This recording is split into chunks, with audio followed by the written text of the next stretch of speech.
ఎట్టకేలకు జానీ మాస్టర్ను గోవాలో పోలీసులు అదుపులో తీసుకున్నారు.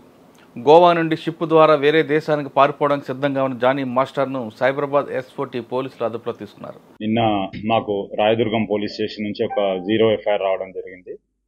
అక్కడ ఒక victim age about 21 to 22 years, ఈ ఫిలిం ఇండస్ట్రీకి సంబంధించిన కొరియోగ్రాఫర్ ఎవరైతే జానీ మాస్టర్ ఎవరైతే ఉన్నారో ఆమెని సెక్సువల్గా అబ్యూజ్ చేసినట్టుగా, థ్రెటనింగ్ చేసినట్టుగా, వర్క్ ప్లేస్లో థ్రెటన్ చేసినట్టుగా, సెక్సువల్ అబ్యూజ్ చేసినట్టుగా మాకు 0 FIR అయ్యి మాకు ఇక్కడికి రావడం జరిగింది. మాకు ఇక్కడ నిన్న మేము కూడా ఇక్కడ FIR చేసినాము.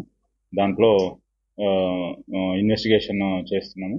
యాజ్ పర్ ఇన్వెస్టిగేషన్ వచ్చిన ఎవిడెన్స్ని బట్టి ఫర్దర్గా ప్రొసీడ్ అవుతాము. దీంట్లో విక్టిమ్ ఎవరైతే ఉన్నారో విక్టిమ్ ఎగ్జామిన్ చేయాల్సి ఉంది, ఎవిడెన్స్ కలెక్ట్ చేయాల్సి ఉంది. As per evidence collected evidence further investigation proceed అవుతాం.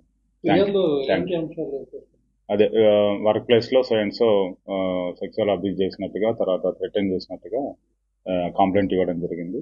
దాన్ని బేస్ చేసుకొని మేము ఇన్వెస్టిగేషన్ చేస్తాం. అది ఇన్వెస్టిగేషన్లో భాగంగా చేస్తాం. ముందుగా ఎవిడెన్స్ కలెక్ట్ చేసుకొని ఆ ఎవిడెన్స్ బేస్ చేసుకొని ఏముందో ఫర్దర్గా ప్రొసీడ్ అవుతాం. లేదు, ముందు మేము ఎవిడెన్స్ కావాలి కదా, విక్టిమ్ ఇచ్చే ఎవిడెన్స్ని బట్టి, ఆమె స్టేట్మెంట్ని బట్టి ఏముంది అంటే చూస్తాం. Thank you.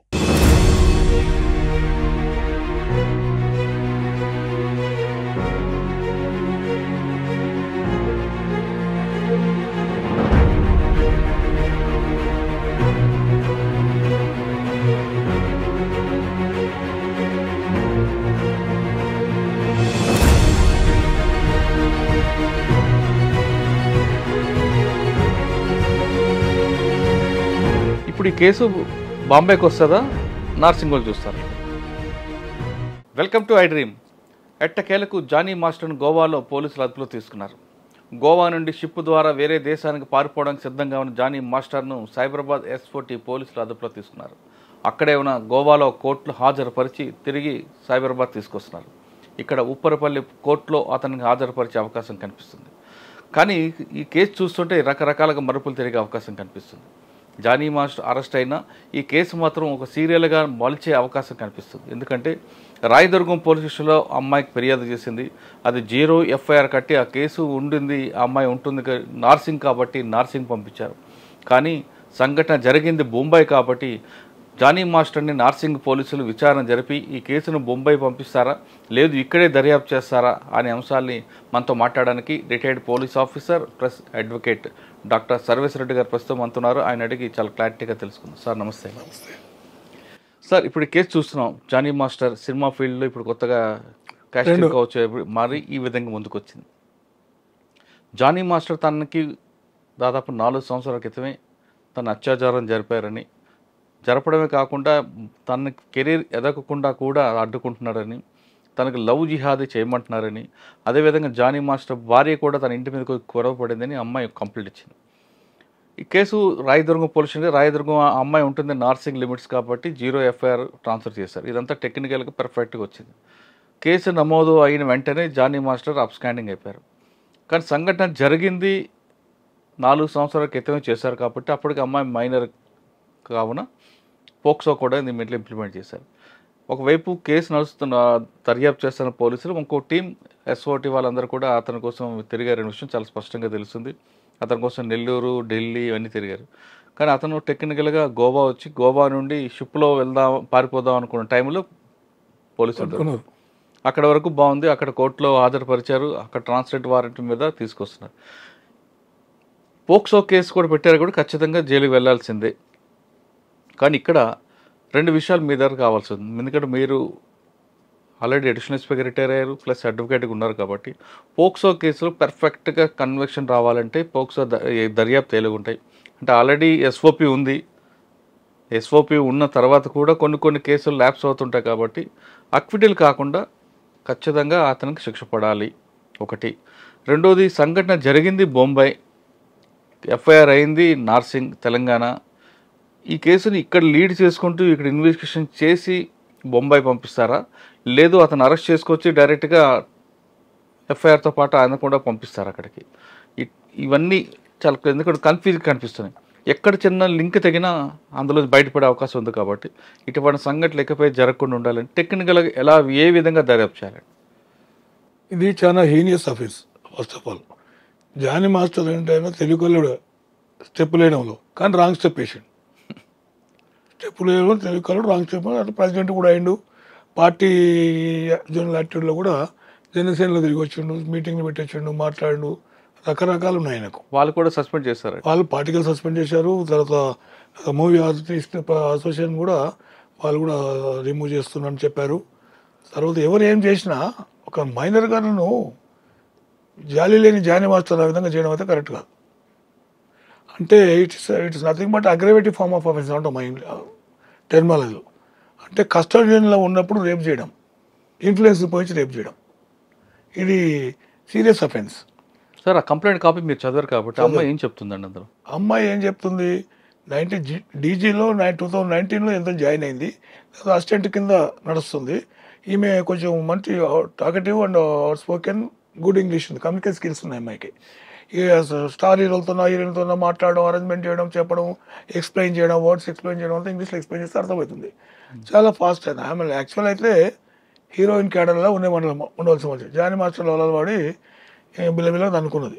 ఈ జానీ మాస్టర్ అంటాడు ఈ పద్ధతుల్లో ఇట్లా తన కింద పనిచేసే నటన నేర్పేటోడు, నటించడం నేర్పేటోడు, డ్యాన్స్ చేయడం నేర్పేటోడు ఇలాంటి కార్యక్రమాలు పాల్పడడం అయితే సహించరాని నేరం, సభ్య సమాజ సిగ్గుతో తలవంచుకుంటాం. ఓకే, జానీ మాస్టర్ దగ్గర ఆవిడ 2019లో ట్రైనీగా జాయిన్ అయ్యారు. తర్వాత వాళ్ళిద్దరి మధ్య పరిచయం ఈ స్థాయికి ఎలాగొచ్చింది? జానీ మాస్టర్ ఏ విధంగా ఆమెని ట్రాప్లో తీసుకొచ్చాడని కంప్లైంట్ రాసింది ఆవిడ? అవును, రాసింది. మంచిగా నటించిండు, మంచిగా మాట్లాడిండు అని చేసిండు. 2015 ఈ అమ్మాయిని రేప్ చేసిండు, ఫోర్స్ఫుల్ రేప్. ఎక్కడ తీసుకెళ్లారు? బాంబే హోటల్లో.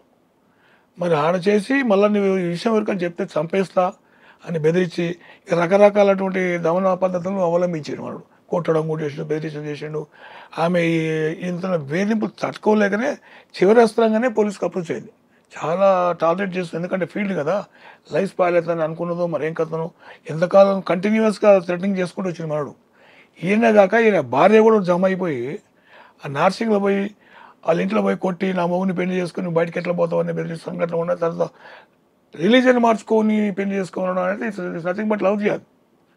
వాట్ ఈజ్ అండి, ఆమె హిందూ ఉంది, ఈమె ముస్లిము, మరి ఆ విధంగా మాట్లాడింది అని కంప్లైంట్లో ఉంది. నేను చెప్పడం కాదు, కంప్లైంట్లో ఉంది. మతం మార్చుకొని నన్ను పెళ్లి చేసుకో, లేకుండా నేను ఉండను, నేను చంపేస్తాను, అది దాన్ని బెదిరిస్తే కంపెల్ సర్కమస్టెన్స్ అప్పట్లో రాయదుర్గం పోలీస్ స్టేషన్. అక్కడ 0 FIR ఇష్యూ అయింది. అటు సిడీ ఫైల్ ట్రాన్స్ఫర్ టు మన నార్సింగ్ పోలీస్ స్టేషన్కి వచ్చింది. ఎందుకంటే ప్లేస్ ఆఫ్ రెసైడింగ్ అక్కడ కనుక అక్కడికి వచ్చింది. వాళ్ళు రిజిస్టర్డ్ ఎఫ్ఐఆర్ చేసిండ్రు, ఒక ఫోక్స్ యాక్ట్ పెట్టిండ్రు. POCSO act is serious act. ఎందుకంటే any consent of minor girl with consent or without consent it's nothing but rape and that's laws is 376 Clause 2 కింద. సమ్మతం ఉన్నా సమ్మతి లేకున్నా అమ్మాయిని ప్యాంపర్ చేసినా ఏం చేసినా అది 370 రేప్ కింద పరిగణించాలని చట్టం చెప్తుంది. ఈ మానవుడు అదే చేసిండు. తర్వాత షూటింగ్ల కడిగి పోయేటప్పుడు కూడా ఇతను క్యారీ వ్యాన్లు ఉంటాయి కదా, దాన్ని పోయేటప్పుడు వాళ్ళ అమ్మని తీసుకోపోకుండా టికెట్లు ఏమైనా బయట పెట్టించి ఏమైనా వ్యాన్లో కూడా he did all these things. అంటే ఇది మానవ మృగం అనిపిస్తుంది నాకు. చిన్న అమ్మాయిని మైనర్ రేప్ చేయడం వల్ల అదే కంటిన్యూ చేసుకుంటూ వచ్చాడు, కంటిన్యూ సెక్సువల్ అఫెన్స్. అది నాకు తెలిసి ఈయన జీవితం బరీడ్. జైల్లో స్టెప్పులు వేయాల్సింది తప్ప ఇంకా స్టెప్పులు వేయడానికి లేదు బయట. సార్, ఇప్పుడు టెక్నికల్గా మాట్లాడతాం మనం. సంఘటన జరిగింది బాంబేలో. అవును. అప్పుడు ఆ అమ్మాయికి వయసు ఏమో 19 years, 16 years. అవును. ఇప్పటికి 4 years అయింది కాబట్టి 21 ఎంత వచ్చి ఉండొచ్చు. అవును. ఓకే, కానీ సంఘటన ఇక్కడ కంప్లైంట్ ఇచ్చింది నార్సింగ్లో.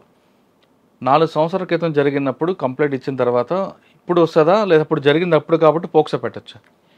ఎప్పుడైనా జరిగింది, రేపే కరెక్టే. అదే 21 years పోక్సో రాదు కదా? రాదు, కానీ ఇప్పుడు అమెండ్ అయింది కదా, సెక్షన్ అమెండ్ అయింది, ఫోక్స్ యాక్ట్ వచ్చింది, ఆటోమేటిక్గా దీంట్లో వస్తుంది కేసు. అంటే 16 సంవత్సరాలు ఇప్పుడు చేశారు కాబట్టి ఇప్పుడైనా రేపే.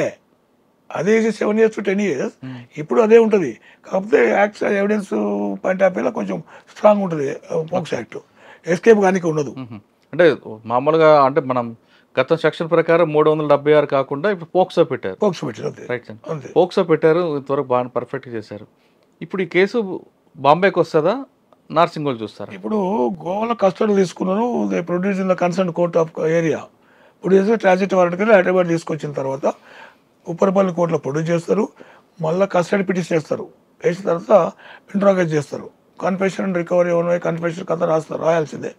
రాసిన తర్వాత అప్పుడు మళ్ళీ again they will produce in the court of law, జైలుకు పంపమని.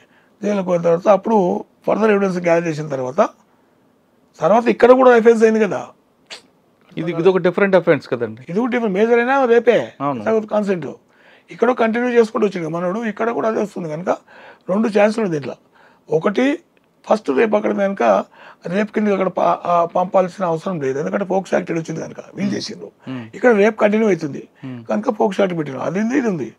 ఇక్కడ వచ్చే నర్సింగ్ పోలీస్ కూడా చేయొచ్చు, బాంబేకి పంపాలని మ్యాండేట్ ఏం లేదు ఇప్పుడు, ఎందుకంటే ఇక్కడ సేమ్ అఫెన్స్ జరిగింది కదా, కంటిన్యూ అవుతుంది కనుక పంపకుండా యాడ్ చేసుకొని ప్లేస్ ఆఫ్ అఫెన్స్ పోతారు, అక్కడ పంచనామా చేసి రాసుకొస్తారు, అక్కడ విట్నెస్ ఎగ్జామ్ చేస్తారు, ఏ రోజు ఏ కథ ఎవరు దిగిన కథ అని రికార్డ్ తీసుకుంటారు. అది ఇది హోటల్ రికార్డ్ తీసుకొని అక్కడ జరిగిన దానికి ఐఎం ఎవిడెన్స్ కోఆర్డినేట్ చేస్తారు, అంతే తప్ప. ఫస్ట్ ఇన్సిడెంట్ జరిగింది బాంబే హోటల్, మరి అక్కడ వాళ్ళకి ట్రాన్స్ఫర్ చేయరు. తప్పకుండా అయితే చేయాలి, కానీ యాక్ట్ మళ్ళీ ఇక్కడ సేమ్ యాక్ట్ ఇక్కడ జరిగింది కదా, సేమ్ యాక్ట్ ఇక్కడ రేపు జరిగింది కదా. అక్కడ ఏజ్ గ్రూప్ ఏజ్ డిఫరెంట్, కానీ రేపు సేమ్ జరిగింది. కరెక్టే సార్, అది పర్ఫెక్ట్ ఉంది. కానీ ఈ లైన్ ని డిఫెన్స్ వాళ్ళు తీసుకున్నారు. రెండు ఉన్నది ఇట్లా. ఇక్కడ రేపు ఉంది కనుక రిమాండ్ చేసిన తర్వాత అక్కడ రేపు ఉంది కనుక పాయింట్ ఆఫ్ జడ్జి, ఫస్ట్ రేపు కనుక పాయింట్ ఆఫ్ జడ్జి అక్కడ సిడి ఫైల్ పంపొచ్చు, కంప్లీషన్ ఆఫ్ ఆల్ పంపించగా. అదొకటి. పంపలేదు అనుకున్నా కూడా ఇది నాట్ ఏ క్రైమ్, ఇక్కడ కూడా చేయొచ్చు అనేది నా కాన్సెప్ట్. అంటే ఒకవేళ అక్కడ రేప్ కేసులో చూపించి ఇక్కడ లవ్ జిహాదీ తర్వాత వైఫ్ వెళ్ళి కొట్టింది కాబట్టి ఆ సెక్షన్ లో రిమాండ్ చేసి ఇక్కడ 506 మీటింగ్ అన్ని వస్తాయి, రెస్పాన్స్ కొట్టింది అన్ని ఇక్కడనే వస్తాయి. ఇక్కడ కూడా రేపు అయింది కదా, మళ్ళీ కూడా చేసి ఇవన్నీ ఇక్కడ వస్తాయి. ఫస్ట్ అఫెన్స్ అక్కడ ఉంది కనుక మనం ప్రైమ్ అఫెన్స్ తీసుకుంటే అక్కడే పోతుంది. కాకపోతే ఇక్కడ సేమ్ అఫెన్స్ ఇక్కడ కూడా అయినాయి కనుక అది ఎటు చేసినా ఎంత పెద్ద నేరం ఏం కాదు, పెద్ద ఎస్కేప్ అయ్యేంత సీన్ లేదాడ. అంటే ఇక్కడ డిఫెన్స్ వాళ్ళకి అదొక లైన్ దొరుకుతుంది కదా, ఏ లైన్ దొరకదు, లైన్ అంతే అటే ఇటు అటు 2 దిక్కులు ఉంది. కాకపోతే అటు ఇవన్నీ కంప్లీట్ చేసినాక పంపాలని పంపుతారు. లేదంటే అంటే ఇక్కడ చేస్తూ జరిగింది కాబట్టి అక్కడ ఎగ్జామ్ చేసి పంచనామా చేయడము, అక్కడ స్కెచ్ చేయడము, అందరు హోటల్ వాళ్ళు ఎగ్జామ్ చేయడము, ఆ రోజు అక్కడ స్టే చేసినట్టు రిసిప్ట్ తీసుకోవడం, డాక్యుమెంట్ ఎవిడెన్స్ కలెక్ట్ చేసుకోవడం అవన్నీ చేస్తారు. ఇప్పుడు ఫర్దర్ అఫెన్స్ అది కాకుండా అది ఒకటే అఫెన్స్ అయితే మాత్రం ఇలా ట్రీట్మెంట్ సేమ్ అఫెన్స్ ఇక్కడ కంటిన్యూ చేస్తున్నాడు కదా. భార్య పోయి కొట్టడం, తర్వాత ఇద్దరు పోయి కొట్టి లవ్ చేయాలి అంటే నన్ను మతం మార్చుకొని నన్ను ప్రేమించు లేకపోతే నేను చంపేస్తాను బెదిరించడం అంతా ఇటే చేసింది కనుక ఇవన్నీ సెక్షన్ ఇక్కడ యాడ్ అవుతాయి, రేపు కూడా ఇక్కడ యాడ్ అవుతుంది అట్లా. సార్ ఇప్పుడు ఈ కేసులో అటువంటి నేరస్తుడికి శిక్ష పడాలంటే ప్రాపర్ ఇన్వెస్టిగేషన్ ఎలా చేయాలి, అంటే లింక్ తెగిపోకుండా ఎలా చేయాలి? Your right question. ఇప్పుడు విక్టిమ్ ఉంది కదా, విక్టిమ్కు ఆమెకు 164 చేయించాలి, statement recorded by the magistrate 164 చేయించాలి. విట్నెసెస్ అని కూడా 164 చేయించాలి. పంచనామాలో కూడా గవర్నమెంట్ పంచెస్లు పెట్టాలి, ఎంప్లాయీస్ ఉంటారు పంచెస్ పెట్టాలి. సివిల్ అని పెడితే వాడిని దేనికో, ఎందుకంటే ఒకసారి హాస్టల్ అనుకో యాక్షన్ తీసుకుంటారని చెప్పేసి భయం కూడా నిజం చెప్తారు, అది చూసి నిజం చెప్తారు కనుక ఆ విధంగా చేసుకొని చైన్ లింక్ చేయకుండా ఎవిడెన్స్ కనెక్టివిటీస్ కూడా చేస్తే డెఫినెట్ కన్విక్షన్ కేసు. ఇంకోటి ఏముంటుంది అంటే దీంట్లో no further evidence is needed, victim evidence is substitute to constitute the offence అనేది లా సేస్ ఎవిడెన్స్ యాక్ట్ చెప్తుంది. 114 అవన్నీ ఉండేది అట్లా, 113, 114 ఎవిడెన్స్ అట్లా ఇవి చెప్తాయి. ఎందుకంటే ఒక ఇంట్లో బెదిరించింది ఇంకోరికి ఎట్లా వస్తుంది, 4 గోడల మధ్య వేసింది కనుక ఆమె స్టేట్మెంట్ బిలీవ్ చేయాలనేది లా. మే ప్రెజ్యూమ్ సెల్ఫ్ ప్రెజ్యూమ్ కింద వస్తుంది. అందు గురించి ఆ ఫర్దర్ స్టేట్మెంట్స్ ఒక దొరకవు మనకు, అయినంత మాత్రం కేసు పోతుంది. డెఫినెట్ కన్విక్షన్ కేసు 10 సంవత్సరాలు తక్కువ కాదు. భార్యాభర్తలు ఇద్దరు, ఆమె సిస్టర్ కూడా జైలు పోతుంది, ఈయన చంద్రపాల్ జైలు పోతాడు. ఓకే సార్, ఇప్పుడు 164 స్టేట్మెంట్ చేస్తుంది ఒకటి సరిపోద్దా, లేదు మెడికల్ ఎవిడెన్స్ కూడా కావాలి? మెడికల్ ఎవిడెన్స్ ఫార్మల్గా ఉంటుంది తప్ప అది ఎవిడెన్స్ మస్ట్. ఆమె విన్నది ఆమె ఎట్లా బాధ పెట్టింది ఇవన్నీ ఉంటాయి కదా. ఇప్పుడు ఆ మార్క్స్ ఏమి ఉండవు, నీల్ మార్క్స్ కానీ మెజల్ మార్క్స్ కానీ ఏమి ఉండవు. కాకపోతే అంటే సెక్స్ చేసినట్లది కన్ఫర్మ్ ఇస్తారు, వెర్జినిటీ లేదు అని చెప్పి ఇచ్చేస్తారు. కరెక్టే సార్. ఆ మెడికల్ రిపోర్ట్లో కూడా అంటే రేప్ వల్ల కాదు లేదా ఇంకొక రకం కూడా అది వెర్జన్ కాదని కూడా ఇచ్చారు, డిప్లొమాటిక్ ఇస్తారు కదండి రిపోర్ట్. అట్లా అదేమంటారంటే మీరు చెప్పేది కొన్ని కేసుల్లో ఉంటుంది, అది ఈ కేసు కాదు ఇట్లది, ఇది ఓన్లీ వెర్జిన్ కాదని ఇస్తారు అంతే. ఎవడు ఏం చేసినా వాళ్ళకి సంబంధం లేదు, she's not virgin already admitting అని ఇస్తారు. అది అడ్మిసిబుల్ ఈమె చెప్పిన దానికి మెడికల్ వచ్చింది ఈమె కన్య కాదు ఇట్లా అయిపోయిన దానికి కూడా ఇస్తారు. అచ్చా, అది ఎవిడెన్స్ సరిపోద్ది. సరిపోతుంది ఈమె స్టేట్మెంట్ మీరు చెప్తున్నట్లుగా అన్నిటికన్నా అమ్మాయి బయటకు వచ్చి చెప్పిందంటే తనకు జరిగిన అన్యాయాన్ని కోర్టు అదే ప్రయారిటీ తీసుకుంటుంది, దాన్నే ఒప్పుకుంటుంది కోర్టు. ఫర్దర్ ఎవిడెన్స్ అవసరం లేదు, ఎవిడెన్స్ యాక్ట్లో క్లియర్గా ఉంది. సో దట్ ఈయన జైలుకోవడం ఖాయము, కన్విక్షన్ కావడం ఖాయము, చెప్పకూడదు ఖాయం. ఓకే, కరెక్ట్గా మీరు అన్నట్లుగా కన్విక్షన్ వస్తే జరుగుతుంది. నేను అంటుంది జానీ మాస్టర్ కేసు కాకుండా జనరల్గా మాట్లాడుతుంటా. ఇటువంటి కేసుల్లో ఒక స్టేజ్కి వచ్చిన తర్వాత కంప్లైంట్ విత్డ్రా అయిపోవడం లేదా విట్నెస్ అస్టాల్ అవ్వడం జరిగి అక్విటల్ అవుతుంటాయి. ఒకవేళ ఈ కేసులో 164 స్టేట్మెంట్ రికార్డ్ చేసిన తర్వాత కూడా బాధితురాలు నేను మర్చిపోయినాను ఇంకో విషయం చెప్పింది అనుకోండి, అప్పుడు ఏమవుతుంది? బాధితుడు యూటర్న్ తీసుకున్నారు, ఈ కేసు కాదన్నట్టు జనరల్గా విక్టిమ్ యూటర్న్ తీసుకుంటే ఏంది పరిస్థితి? అవును, యూటర్న్ తీసుకున్నందుకే 164 ఉంది. అండ్ 164 చెప్పిన తర్వాత కూడా ఆవిడ నేను రేర్ చెప్పింది అనుకో, 164 పరిగణన తీసుకుంటాడు కోర్టు. అది మేజిస్ట్రేట్ రికార్డ్ చేసింది, అప్పుడు చెప్పకుండా పెట్టి చెప్తారా? అవును సార్, కానీ కొన్ని కేసుల్లో నాకు అంటే ఎక్యూజర్ పార్టీ విక్టిమ్ పార్టీ రెండు కలిసిపోయారు అనుకోండి, అప్పుడు కలిసిపోయినప్పుడు డిపెండ్స్ అపాన్ ది కోర్టు ఎవరైనా మనం ప్రిడిక్ట్ చేయలేము. ఎందుకంటే 164 ప్రకారం అయితే మాత్రం డెఫినెట్ కన్విక్షన్. ఇంకేమైనా మా బెయిల్ అయితే ఇప్పుడు రాదు, అవును నాకు తెలిసి 1 year లోపల అయితే రాదు. అంటే జైల్లో పెట్టి కూడా, ఎందుకంటే ఫోర్స్ను ఉపయోగించి అనుకున్న స్కిల్ని ఉపయోగించి అమ్మాయి జీవితాన్ని మొత్తం పాటు చేశాడు. అమ్మాయి ఎక్కడ బతుకుదు అని పోయి వేరే ప్రోగ్రామ్ చేద్దామని పోతే కూడా ఆడ కూడా పోయి డిస్టర్బ్ చేశాడు. ఆడపోయి చేతులు వేయడం అబ్సినిటీ ఎక్కువ ఉంది బాగా. అందుకొరకు జానీ మాస్టర్ అనేది ఆయన జైల్లో పర్మనెంట్ ఉంటాడు, బయటకు వచ్చిన కన్విక్షన్ అవుతుంది, భార్య భర్తలు జైల్లో ఉంటారు. కానీ పప్పకూడదు చెప్పకూడదు అనేది తినాల్సిందాడు. సార్, ఇటువంటి సంఘటన సినిమా పరిశ్రమలో ఎక్కువగా అప్పుడప్పుడు మనకు కనిపిస్తుంటాయి. అవును, అంటే ఏదో ఇలా కేసు వస్తేనే కనిపిస్తుంది, కానీ సాధారణ జరుగుతుంటాయి. ఈవెన్ జరగకుండా తెర మీదకి రాకుండా ఉండాలంటే ఆ ఇండస్ట్రీ ఏం చేయాలండి?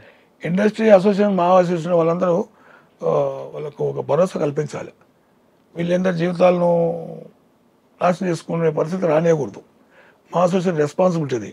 ఎందుకంటే ఇప్పుడు ఎవరో అమ్మాయిలు విలేజ్లోకి వెళ్ళి వచ్చి డ్యాన్స్ నమ్ముకొని వచ్చి బతకడానికి వచ్చినప్పుడు ఇలాంటి పరిస్థితులు చేస్తే ఏంటి యాక్షన్ అనేది ఇప్పుడు తీసేసి, ఇటువంటి వ్యక్తుల వల్ల మొత్తం ఇండస్ట్రీకి బ్యాడ్ నేమ్ వస్తుంది కదా. చాలా industry, total industry bad name వస్తుంది. ఇట్లా ఇంకా నృత్యం చేయాలంటే కూడా భయపడుతుంది. డ్యాన్స్ చేయాలి, కొరియోగ్రాఫర్ ఈయన ఇంకోటి కొరియోగ్రాఫర్స్ ప్రెసిడెంట్ ఈయన. మరి అట్లా పొజిషన్లో ఉన్నోడు ఈ విధంగా చేస్తే what message is going to send to the choreographers? కాదు కదా. అని ఈయన అన్నీ చేసిండు. కనుక అసోసియేషన్ కూడా, మా అసోసియేషన్ కూడా చాలా స్ట్రాంగ్గా రెస్పాండ్ కావాలి. చేసుకుంటే ఆయన పర్మనెంట్గా రిమూవ్ చేసేయాలి. ఆయన మిగతా సినిమాలు ఏవైతున్నాయో ఎక్కడైనా ఆఫర్స్ వస్తే కూడా వీళ్ళకి తెలియకుండా ఏదంటే ఒక ఆర్డర్ పాస్ చేయాలి అసోసియేషన్కి వెళ్ళి. అది చేస్తేనే కొంచెం అమ్మాయి అసోసియేషన్ తీస్తే సినిమాలు రావులేండి. అదే రావు, కానీ మళ్ళీ వీళ్ళు ఏమన్నా మేనేజ్ చేస్తారు. దాంట్లో గ్రూపులు ఉంటాయి కదా, మేనేజ్ చేసి అంటే వీళ్ళు ఒక యూనిట్ యూనిట్ చేసేసి ఒక టర్మ్ యాక్షన్ తీసుకోవాలి, స్టబర్న్ యాక్షన్ తీసుకుంటే సినిమాలు రావు, జీవితం కొలాప్స్. ఒక అమ్మాయి జీవితాన్ని పాటు చేస్తే ఈయన జీవితం, ఈయన భార్య జీవితం అవుతుంది రావాలి. 45 years వాడు, అతను 45 years ఏజ్ అయినది. ఈ అమ్మాయి 21 years ఏమో అవసరం. 2 పిల్లలు ఉండరు, ఆయనకు పిల్లలు ఉన్నారు. ఇవన్నీ అనెథికల్ యాటిట్యూడ్ పాల్పడే వ్యక్తి ఎవరైనా సరే, ఏ స్టైల్లో సరే యాక్షన్ మస్ట్ తీసుకోవాల్సింది, తప్పకుండా తీసుకోవాల్సింది. మళ్ళీ ఫైనల్గా చెప్తున్నారు సర్వేశ్వరరెడ్డి గారు, ఈ కేసులో ఖచ్చితంగా పోక్సాలో ఆయన కన్విక్షన్ వస్తుంది, జానీ మాస్టర్ జైలు జీవితంగా పరిమితం అవుతారంటూ చాలా క్లియర్గా చెప్తున్నారు. పోక్సో కేసుల్లో కూడా కొన్ని అక్విటల్ వస్తాయి కాబట్టి ఖచ్చితంగా ఒక ప్రాపర్ ఇన్వెస్టిగేషన్ చేస్తూ అమ్మాయిని మేజిస్ట్రేట్ గారి ముందు అమ్మాయి స్టేట్మెంట్ రికార్డ్ చేస్తే ఖచ్చితంగా అంత శిక్ష వస్తుంది. ఎలాంటి సాక్ష్యాలు లేకపోయినా ఒక బాధితురాలు ఇచ్చిన స్టేట్మెంటే ప్రధానంగా సాక్షి ఉంటుంది కాబట్టి ఇందులో ఖచ్చితంగా జానీ మాస్టర్ శిక్ష పడడం ఖాయం అంటూ సర్వేశ్వరరెడ్డి గారు చెప్తున్నారు. ఇది జానీ మాస్టర్ గారు జరిగిన వ్యవహారంపై సర్వేశ్వరరెడ్డి గారి ఇంటర్వ్యూ. వచ్చే వారం మరో ఇష్యూలో మళ్ళీ కలుద్దాం. అంతవరకు నమస్తే. Thank you sir. Thank you very much. నమస్తే.